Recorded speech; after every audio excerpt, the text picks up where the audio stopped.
Oggi faremo quindi un tuffo nel mondo del Lambrusco. Dico mondo del Lambrusco perché ce ne occuperemo 360 gradi, ci sono anche delle ricorrenze importanti e siamo in questo momento nell'azienda di Chiarli e sono in compagnia di Anselmo Chiarli, ma anche con il presidente del consorzio del Lambrusco Claudio Biondi e il direttore Giacomo Savorini.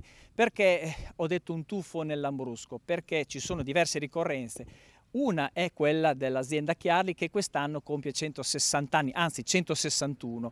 Sono 60 anni che opera il consorzio del Lambrusco e quindi ci occuperemo anche di questi avvenimenti, ma soprattutto di questi eventi che verranno anche celebrati nel corso dell'anno.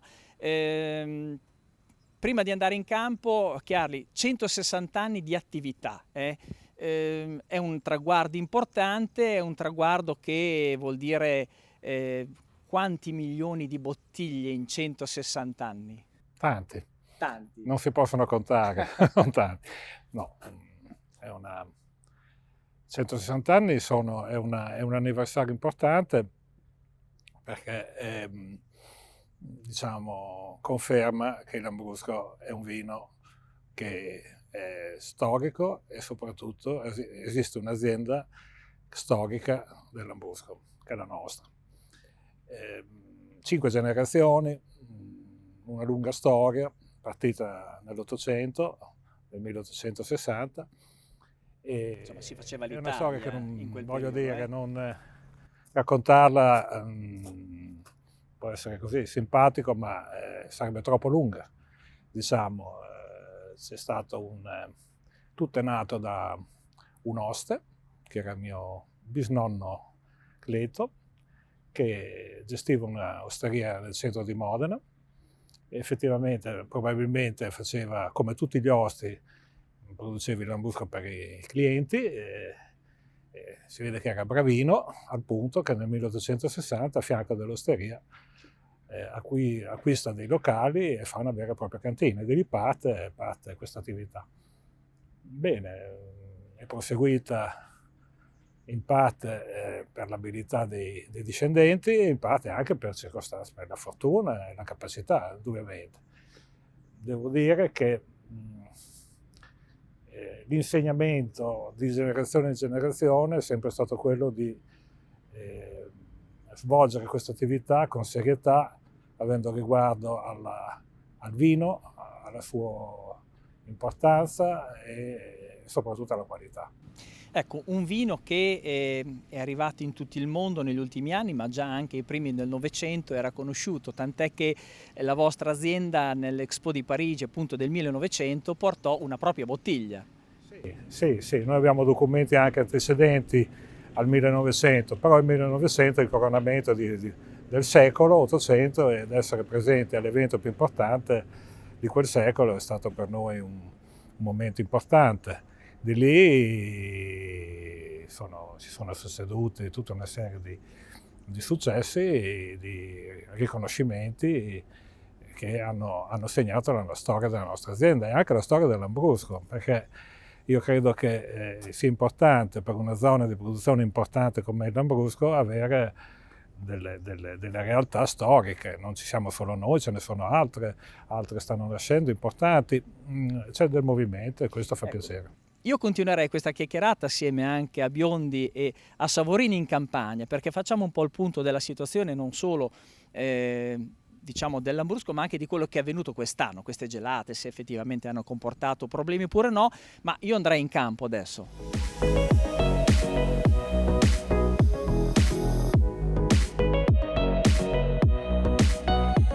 Questo è uno dei vigneti, Lambrusco Grasparossa. Biondi, il consorzio in cifre, intanto per ricordare quali sono i numeri di questo consorzio dopo che è diventato consorzio del Lambrusco e quindi due entità, Modena e Reggio, che di fatto si sono messe assieme per rappresentare il mondo delle bollicine rosse.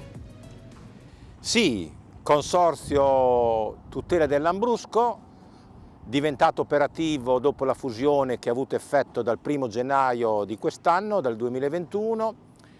Rappresentiamo a livello di DOP oltre 42 milioni di bottiglie con una superficie vitata di circa 16.000 ettari tra le province di Modena e Reggio Emilia.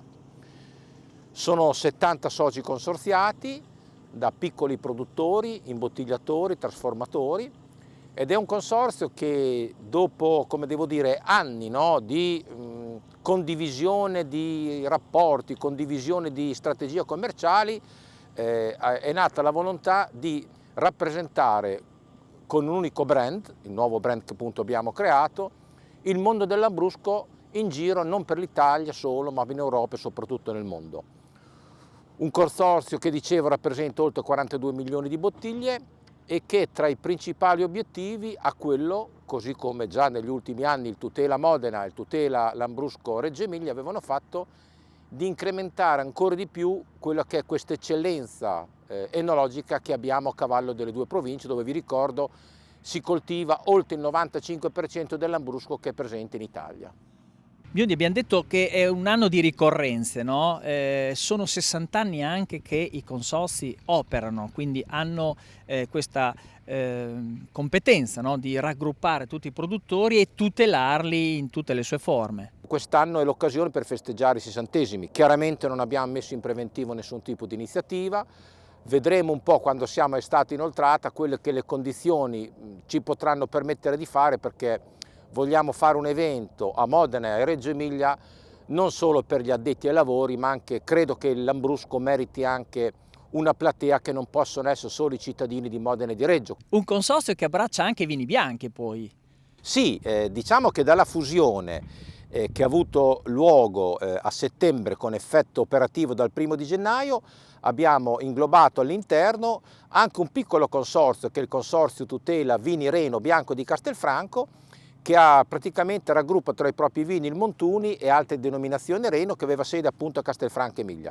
Quindi è un consorzio tutela del Lambrusco che ha anche però delle bollicine bianche. Parliamo comunque sempre di bollicini frizzanti, perché questo è il nostro core business. Carli, cosa è cambiato nel mondo del Lambrusco in termini di bottiglie, in termini di sensazioni che il consumatore ha rispetto ai vini che si facevano 40 anni fa? Diciamo, andiamo indietro storicamente, il Lambrusco aveva delle caratteristiche che erano aderenti alla tipologia, al vitigno, fino all'introduzione di nuove tecniche, il metodo Charmat, il metodo Martinot, che ha consentito di agire sul vino in maniera differente che nel passato e quindi produrre tipologie dolci, semidolci e quindi una possibilità commerciale molto importante. È stato, diciamo, questo momento, il momento della grande esplosione del Lambrusco, diciamo, del successo sui mercati esteri attraverso delle tipologie che si distaccavano dalla tradizione ed erano moderne. E quindi hanno incontrato il favore dei consumatori. E, diciamo, hanno fatto conoscere il Lambrusco con dei connotati che non erano esattamente quelli che invece il Lambrusco ha. E comunque l'asticella della qualità si è alzata enormemente negli anni. Sì, allora, successivamente a questa fase di euforia di grande successo c'è stato fortunatamente un movimento dei produttori a riproporre le tipologie più caratteristiche, con i vari vitigni, il Sorbaghe, Gasparossi, Salamino, il Lambrusco Reggiano. Diciamo, ed è iniziato un nuovo percorso, che non è nuovo, ma comunque è stato riproposto il vecchio percorso, e che ha cambiato un po' anche l'immagine qualitativa del Lambrusco in meglio. Oggi si possono trovare dei Lambruschi differenti, di varie tipologie, ma tutti di ottima qualità, e quindi anche la percezione del Lambrusco a livello del consumatore è cambiata in meglio notevolmente. Poi anche la rifermentazione in bottiglia, no? Prima, se si vedeva un briciolo di fondo, il consumatore insomma guardava in cagnesco questo particolare, adesso si apprezza anche, no? il prodotto. Veniamo da una storia che il Lambrusco era tutto rifermentato in bottiglia, 100%, quindi diciamo questa è la nostra tradizione, il nostro sapore di un tempo. Era quasi estinto, diciamo, ormai erano rimasti pochissime produzioni di fermentazione naturale in bottiglia, con questo nuovo trend della qualità, della voglia di fare bene, di riproporre dei tipi classici, delle tipologie, sta rinascendo anche questa bella tradizione della rifermentazione in bottiglia. È chiaro che il consumatore deve capirlo, deve apprezzare il fondo, il sedimento, che non è più il fondo di una volta, ma è una leggera velatura, e quindi anche questo, diciamo, metodo di produzione completa l'offerta del lambrusco di qualità.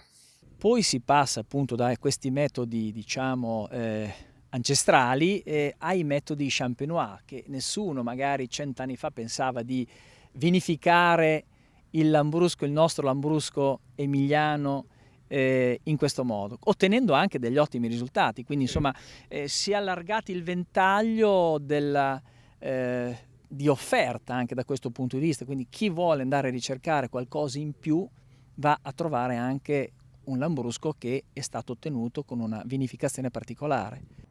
Sì, lo studio, l'approfondimento delle caratteristiche dei nostri vini ci ha dato la possibilità di fare questo ulteriore salto produttivo, nel senso, non voglio chiamarlo miglioramento, ma comunque una nuova tecnologia, un nuovo sistema, un nuovo metodo, che è il metodo classico. Noi lo chiamiamo classico, i francesi lo chiamano champenoise. Cosa dicono i puristi del lambrusco su I puristi del lambrusco lo considerano un vino diverso, ma non si esprimono negativamente, perché oggi è possibile trovare, soprattutto nella tipologia sorbara, che è quello che maggiormente si presta a questo metodo, delle bottiglie di grande qualità, e quindi la qualità non puoi negarla. Puoi dire, non so, io preferisco il sistema ancestrale o il metodo Charmat, però voglio dire, il livello qualitativo è indubbio, quindi non c'è un disconoscimento di questo metodo, anzi viene molto apprezzato. Ci fermiamo qualche minuto per la pubblicità, noi ci ritroviamo tra un po' a continuare a parlare di lambrusco.